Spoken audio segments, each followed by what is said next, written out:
നമസ്കാരം. ലക്ഷ്യയുടെ യൂട്യൂബ് ചാനലിലേക്ക് എല്ലാവർക്കും സ്വാഗതം. 2025 SSCയുടെ പുതുക്കിയ കലണ്ടർ പ്രകാരം ഉള്ള നോട്ടിഫിക്കേഷൻസ് വന്നു തുടങ്ങിയിട്ടുണ്ട്. കഴിഞ്ഞയാഴ്ച സെലക്ഷൻ പോസ്റ്റ് നോട്ടിഫിക്കേഷൻ വന്നിട്ടുണ്ടായിരുന്നു. കഴിഞ്ഞ ദിവസം CGL നോട്ടിഫിക്കേഷനും വന്നിട്ടുണ്ടായിരുന്നു. 2025 CGL നോട്ടിഫിക്കേഷനാണ് കഴിഞ്ഞ ദിവസം വന്നത്.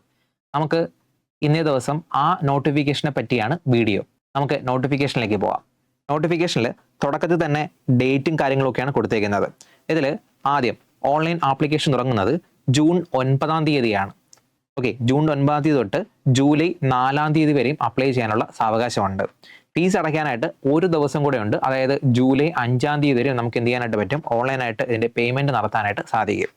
പിന്നെ അതുപോലെ തന്നെ ഇതിൻ്റെ എക്സാമിൻ്റെ ടയർ 1 എക്സാമിൻ്റെ ഡേറ്റും ടയർ 2 എക്സാമിൻ്റെ ഡേറ്റും ഈ നോട്ടിഫിക്കേഷനിൽ തന്നെ ആ തുടക്കത്തിൽ തന്നെ വ്യക്തമായി പറയുന്നുണ്ട്. ടയർ 1 എക്സാമിന് വേണ്ടിയിട്ട് ഒരു ഓഗസ്റ്റ് പകുതിയോടുകൂടി തുടങ്ങുകയും ഓഗസ്റ്റ് മാസം അവസാനത്തോടുകൂടി അവസാനിക്കുകയും ചെയ്യും tier 1 exam. June, July, August ഏതാണ്ട് 2 മാസത്തോളം സമയം നമുക്കുണ്ട് ടയർ 1 എക്സാമിന് വേണ്ടിയിട്ട് പ്രിപ്പയർ ചെയ്യാനായിട്ട്. അതേ തുടർന്ന് ഡിസംബർ മാസം 2025 ഡിസംബർ മാസത്തിലാണ് മെയിൻസ് എക്സാമിൻ്റെ ടയർ 2 എക്സാമിൻ്റെ ഡേറ്റ് അനൗൺസ് ചെയ്തിരിക്കുന്നത്. ഈ ഓഗസ്റ്റ് കഴിഞ്ഞിട്ട് പ്രിലിംസിൻ്റെ എക്സാം കഴിഞ്ഞതിന് ശേഷം സെപ്റ്റംബർ, ഒക്ടോബർ, നവംബർ, ഡിസംബർ 4 മാസത്തോളം സമയം നമുക്ക് എന്തുണ്ട്, മെയിൻസ് എക്സാമിന് വേണ്ടിയിട്ട് പഠിക്കാനായിട്ടുണ്ട്. നന്നായിട്ട് പ്രിപ്പയർ ചെയ്യുന്ന ഒരു കാൻഡിഡേറ്റിനെ സംബന്ധിച്ചിടത്തോളം ഇത്രയും സമയമൊക്കെ പഠിച്ചെടുക്കാനായിട്ട് വളരെ ധാരാളമാണ്. ഓക്കെ, ഇനി ബാക്കി ഡീറ്റെയിൽസിലേക്ക് നമുക്ക് കടക്കാം. പേ ലെവൽ 4 തൊട്ട് പേ ലെവൽ 7 വരെയുള്ള പോസ്റ്റുകളാണ് ഈ CGL നോട്ടിഫിക്കേഷനകത്തുള്ളത്. അതിൽ പേ ലെവൽ 7 ഗ്രൂപ്പ് B-C പോസ്റ്റുകൾ വരിക. ഇതിൻ്റെ ഏജ് ലിമിറ്റ് വരുന്നത് 20 വയസ്സ് തൊട്ട് 30 വയസ്സ് വരെയാണ്. ഓക്കെ, അപ്പം പേ ലെവൽ 7 പോസ്റ്റുകളൊക്കെ നോട്ടിഫിക്കേഷനകത്ത് വളരെ വിശദമായി കൊടുത്തിട്ടുണ്ട്. പേ ലെവൽ 6 ഡീറ്റെയിൽസും കാര്യങ്ങളൊക്കെ ഇതിൽ വളരെ വിശദമായി കൊടുത്തിട്ടുണ്ട്. ഓക്കെ, ഇനി പേ ലെവൽ 5 4 ഡീറ്റെയിൽസ് നോക്കുക. ഇതിൻ്റെ ഏജ് ലിമിറ്റ് വരുന്നത് 18 വയസ്സ് തൊട്ട് 27 വയസ്സ് വരെയാണ് വരിക. ഗ്രൂപ്പ് C പോസ്റ്റിലാണ് ഇതിൽ ഉൾപ്പെടുത്തിയിട്ടുള്ളത്. ഇതിൻ്റെ സാലറി സ്കെയിൽ വരുന്നത് സ്റ്റാർട്ടിങ് 25,000 തൊട്ട് 1,42,000 വരെ ഇതിൻ്റെ സാലറി സ്കെയിൽ വരുന്നുണ്ട്. അതുകൊണ്ട് നല്ലൊരു പേ സ്കെയിലാണ് അതിനുള്ളത്. അതുകൊണ്ട് എല്ലാവരും മറക്കാതെ അപ്ലൈ ചെയ്യുക, പഠിച്ചു തുടങ്ങുക. ഓക്കെ, അടുത്ത ഒരു പേജിലേക്ക് പോകുകയാണെന്നുണ്ടെങ്കിൽ ഇതിൻ്റെ വേക്കൻസിയെ പറ്റിയുള്ള ഡീറ്റെയിൽസ് നമുക്കിവിടെ കാണാനായിട്ട് സാധിക്കും. ഇപ്പോഴത്തെ വേക്കൻസി പറയുന്നത് 14,582 വേക്കൻസിയാണ് പറഞ്ഞത്. 14,582 വേക്കൻസി എന്ന് പറയുന്നത് അപ്രോക്സിമേറ്റഡ് ആൻറ്റിസിപ്പേറ്റഡ് വേക്കൻസിയാണ്. ഇതിൽ വ്യത്യാസം ഉണ്ടാവും. ഓക്കെ, ഒഴിവുകൾ റിപ്പോർട്ട് ചെയ്യുന്ന അനുസരിച്ചിട്ട് ഈ വേക്കൻസി ഉറപ്പായിട്ടും എന്ത് ചെയ്യും, കൂടി വരും. ഇത് വളരെ നല്ല ഒരു വേക്കൻസിയാണ് ഒരു കാൻഡിഡേറ്റ് സംബന്ധിച്ചിടത്തോളം.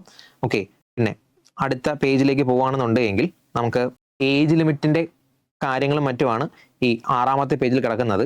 18 തൊട്ട് 27 വയസ്സ് വരെ പ്രായപരിധി പറയുന്നതിൽ 1998 ഓഗസ്റ്റ് 2 ശേഷവും 2007 ഓഗസ്റ്റ് 1 മുമ്പും ജനിച്ചവരാണ് 18 തൊട്ട് 27 വയസ്സ് വരെയുള്ള ഏജ് ലിമിറ്റിൽ പെടുന്ന കാൻഡിഡേറ്റ്സ്.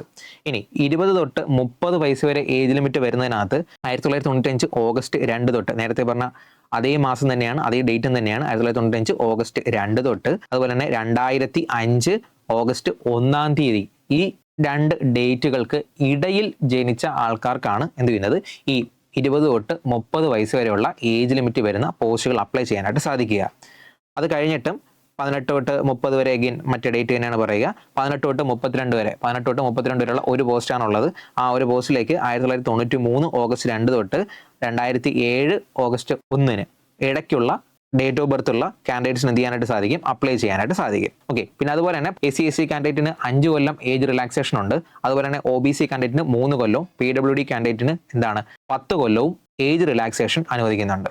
അതായത് നിങ്ങളുടെ മാക്സിമം ഏജ് ലിമിറ്റ് നമുക്ക്, ഫോർ എക്സാമ്പിൾ ഒരു പോസ്റ്റിലേക്ക് മാക്സിമം ഏജ് ലിമിറ്റ് 30 പറഞ്ഞെന്ന് കരുതുക. നിങ്ങളൊരു SC/ST കാൻഡിഡേറ്റ് ആണെന്നുണ്ടെങ്കിൽ 30+5 35 വയസ്സ് വരെ നിങ്ങൾക്ക് അപ്ലൈ ചെയ്യാനായിട്ട് സാധിക്കും. അതുപോലെ തന്നെ മാക്സിമം ഏജ് ലിമിറ്റ് 30 പറയുന്ന ഒരു പോസ്റ്റിലേക്ക് നിങ്ങളൊരു OBC കാൻഡിഡേറ്റ് ആണെന്നുണ്ടെങ്കിൽ ആ 30+3 33 വയസ്സ് വരെ അപ്ലൈ ചെയ്യാനായിട്ട് സാധിക്കും. അതുപോലെ തന്നെ ഫിസിക്കലി ബ്ലൈൻഡ് ആയിട്ടുള്ള ഒരു കാൻഡിഡേറ്റ് ആണെന്നുണ്ടെങ്കിൽ 10 കൊല്ലം റിലാക്സേഷൻ കിട്ടും. അതായത് 30 വയസ്സ് പറയുന്ന പോസ്റ്റിൽ നിങ്ങൾക്ക് 40 വയസ്സ് വരെ എന്ത് ചെയ്യാനായിട്ട് സാധിക്കും, അപ്ലൈ ചെയ്യാനായിട്ട് സാധിക്കും. അത് SSCയുടെ എക്സാം ആണെങ്കിലും റെയിൽവേയുടെ എക്സാം ആണെങ്കിലും ബാങ്കിന്റെ എക്സാം ആണെങ്കിലും PSCയുടെ എക്സാം ആണെങ്കിലും ശരി, ഈ ഏജ് റിലാക്സേഷൻ എല്ലാവർക്കും ഇതേപോലെ ബാധകമാണ്. ഓക്കെ, നമുക്ക് അടുത്ത ഒരു പേജിലേക്ക് പോവാം. അടുത്ത ഒരു പേജിൽ ജൂനിയർ സ്റ്റാറ്റിക്കൽ ഓഫീസറിന്റെയും സ്റ്റാറ്റിക്കൽ ഇൻവെസ്റ്റിഗേറ്റർ ഗ്രേഡ് 2 കാര്യങ്ങളാണ് പറയുന്നത്. ജൂനിയർ സ്റ്റാറ്റിസ്റ്റിക്കൽ ഓഫീസർ പോസ്റ്റിലേക്ക് അപ്ലൈ ചെയ്യാനുള്ള ക്വാളിഫിക്കേഷൻ എന്ന് പറയുന്നത് ഒരു യൂണിവേഴ്സിറ്റി ഡിഗ്രി, അതുപോലെ തന്നെ +2 60%, മാത്സിന് 60% മാർക്ക് വാങ്ങുക എന്നുള്ളതാണ് ഒരു ക്വാളിഫിക്കേഷൻ. അങ്ങനെ അല്ല എന്നുണ്ട് എങ്കിൽ സ്റ്റാറ്റിസ്റ്റിക്സ് സബ്സിഡറി ആയിട്ടോ മെയിൻ ആയിട്ടോ നിങ്ങളൊരു ഡിഗ്രി, ബാച്ചിലർ ഡിഗ്രി നേടിയിട്ടുണ്ട് എങ്കിലും നിങ്ങൾക്ക് എന്ത് ചെയ്യാനായിട്ട് പറ്റും, ഈ ഒരു പോസ്റ്റിലേക്ക് അപ്ലൈ ചെയ്യാനായിട്ട് സാധിക്കും. ഇനി നമുക്ക് ബാക്കി പേജുകളിലേക്ക് പോകാം. നമുക്ക് അപ്ലൈ ചെയ്യാനുള്ള വെബ്സൈറ്റിന്റെ അഡ്രസ്സ് കൊടുത്തിട്ടുണ്ട്. ssc.gov.in എന്നുള്ള വെബ്സൈറ്റിൽ കൂടെ 1 ടൈം രജിസ്ട്രേഷൻ ചെയ്തതിനു ശേഷം വേണം നിങ്ങൾ എന്ത് ചെയ്യാനായിട്ട്, അപ്ലൈ ചെയ്യാനായിട്ട്. ssc.nic.in എന്നുള്ളത് SSCയുടെ പഴയ സൈറ്റാണ്, അതിലല്ല. ssc.gov.in എന്നുള്ള പുതിയ സൈറ്റിൽ വേണം എന്ത് ചെയ്യാനായിട്ട്, അപ്ലൈ ചെയ്യാനായിട്ട്. ഓക്കെ, അടുത്ത പേജിലേക്ക് പോകാം. അടുത്തൊരു പേജിൽ എക്സാം ഫീസിനെ പറ്റി പറയുന്നുണ്ട്. ജനറൽ കാൻഡിഡേറ്റും OBC ആണെന്നുണ്ട് എങ്കിൽ നിങ്ങൾക്ക് 100 രൂപയാണ് എക്സാമിന്റെ ഫീസ് ആയിട്ട് വരുന്നത്. അതുപോലെ തന്നെ നിങ്ങൾ ഫീമെയിൽ കാൻഡിഡേറ്റോ SC ST PWBDയിലോ വരുന്നതാണ്, എക്സ് സർവീസ്മെന്നോ ആണെന്നുണ്ട് എങ്കിൽ നിങ്ങൾക്ക് ഫീയിൽ എക്സംഷൻ ഉണ്ട്, അതായത് പേയ്മെന്റ് നടത്തേണ്ടി വരില്ല. അല്ലാത്തുള്ളവർക്കെല്ലാം, ജനറൽ കാറ്റഗറിയിലുള്ളവർക്കും മെയിൽ കാൻഡിഡേറ്റിന് പിന്നെ അതുപോലെ തന്നെ OBCക്കാർക്കും എന്താണ് 100 രൂപീസ് 100 രൂപയാണ് എന്ത് ചെയ്യുന്നത്, പേയ്മെന്റ് വരുന്നത്. നോട്ടിഫിക്കേഷന്റെ 18ാമത്തെ പേജിലാണ് ടയർ 1 എക്സാമിന്റെ സിലബസ് കൊടുത്തിട്ടുള്ളത്. ടയർ 1 എക്സാമിന് 4 പേപ്പറുകളാണുള്ളത്. 4 പേപ്പറിൽ പതിവ് പോലെ റീസണിംഗ് ഉണ്ട്, അതുപോലെ തന്നെ ജനറൽ അവയർനെസ് ഉണ്ട്, ക്വാണ്ടിറ്റേറ്റീവ് ആപ്റ്റിറ്റ്യൂഡ് ഉണ്ട്, അതുപോലെ തന്നെ ഇംഗ്ലീഷും ഉണ്ടാവും. പേപ്പറിലൊന്നും മാറ്റമൊന്നുമില്ല. നമ്പർ ഓഫ് ക്വസ്റ്റ്യൻസ് 25 ക്വസ്റ്റ്യൻസ് ആണ് ഓരോ സെക്ഷനിലും വരിക. ഒരു ക്വസ്റ്റ്യനും 2 മാർക്ക് വെച്ചിട്ട് 50 മാർക്ക് വെച്ചിട്ടാണ് 4 സെക്ഷനിലും വരിക. അങ്ങനെ മൊത്തം 200 മാർക്കിന്റെ എക്സാമാണ് നടത്തുന്നത്. ഇതിൽ മാറ്റമൊന്നുമില്ല, പഴയ പോലെ കഴിഞ്ഞ കൊല്ലത്തെ അതേപോലെ തന്നെയാണ് ഇത്തവണയും പാറ്റേൺ വന്നിരിക്കുന്നത്. ഈ 100 ക്വസ്റ്റ്യൻ അറ്റൻഡ് ചെയ്യാനായിട്ട് പതിവ് പോലെ 1 മണിക്കൂർ സമയം തന്നെയാണ് കൊടുത്തിരിക്കുന്നത്. അപ്പോൾ ടയർ 1ന്റെ എക്സാം അറ്റൻഡ് ചെയ്ത് അത് ക്വാളിഫൈ ചെയ്യുന്ന ആൾക്കാർക്കാണ് എന്ത് ചെയ്യുക, ടയർ 2ന്റെ എക്സാം എഴുതാനായിട്ട് സാധിക്കുക. ടയർ 2ന്റെ എക്സാമിന്റെ സിലബസിലേക്ക് വരുമ്പോഴത്തേക്കും നോക്കുക, അതിനകത്ത് പേപ്പർ 1ഉം പേപ്പർ 2ഉം ആയിട്ട് എന്ത് ചെയ്തിട്ടുണ്ട്, അതിനെ സെപ്പറേറ്റ് ചെയ്തിട്ടുണ്ട്. സെക്ഷൻ 1നകത്ത് മാത്സും ഉണ്ട്, റീസണിങ്ങും ഉണ്ട്. സെക്ഷൻ 2വിനകത്ത് ഇംഗ്ലീഷും ഉണ്ട്, ജനറൽ അവയർനെസ്സും ഉണ്ട്. പിന്നെ സെക്ഷൻ 3കകത്ത് കമ്പ്യൂട്ടർ നോളജ് ടെസ്റ്റും ഉണ്ടാവും. ഓക്കെ, അപ്പോൾ ഇതിനകത്ത് നമ്പർ ഓഫ് ക്വസ്റ്റ്യൻസ് കൊടുത്തിട്ടുണ്ട്. മാത്സിന് 30 ക്വസ്റ്റ്യൻസ് ആണ് ഉണ്ടാവുക, റീസണിങ്ങിന് 30 ക്വസ്റ്റ്യൻ ആണ് ഉണ്ടാവുക. അങ്ങനെ മൊത്തം 60 ക്വസ്റ്റ്യൻ ഉണ്ടാവും. ഓരോ ക്വസ്റ്റ്യനും 3 മാർക്ക് വെച്ചിട്ട് 180 മാർക്കിനാണ് ആ ഒരു സെക്ഷൻ നടക്കുക. അതുപോലെ തന്നെ ഓരോ സെക്ഷനും എത്ര മാർക്കുണ്ട്, 1 മണിക്കൂർ സമയം കൊടുത്തിട്ടുണ്ട്. ഇനി സെക്ഷൻ 2ലേക്ക് വരികയാണെങ്കിൽ അതിൽ ഇംഗ്ലീഷും ജനറൽ അവയർനെസ് ആണുള്ളത്. ഇംഗ്ലീഷ് 45 ക്വസ്റ്റ്യനും ജനറൽ അവയർനെസ് 25 ക്വസ്റ്റ്യനും കൂടെ ചേർത്തിട്ട് മൊത്തം 70 ക്വസ്റ്റ്യൻ ആണ് ഉണ്ടാവുക.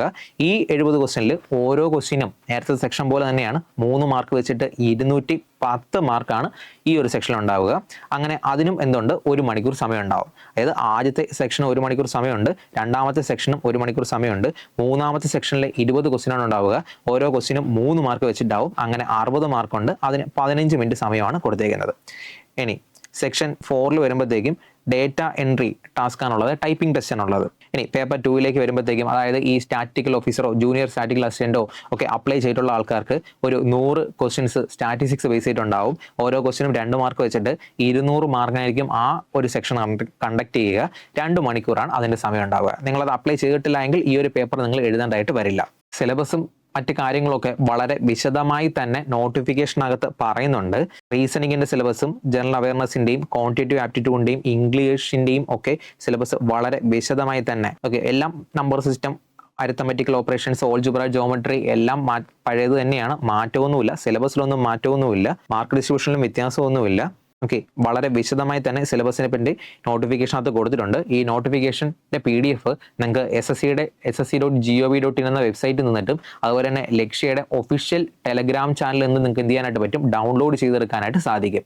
ടെലഗ്രാമിന്റെ ലിങ്ക് ഈ യൂട്യൂബ് വീഡിയോയുടെ താഴെ കൊടുത്തിട്ടുണ്ടാകും. ഓക്കെ, ഇതൊക്കെയാണ് പ്രധാനപ്പെട്ട കാര്യങ്ങൾ നോട്ടിഫിക്കേഷൻ സംബന്ധിച്ചിടത്തോളം.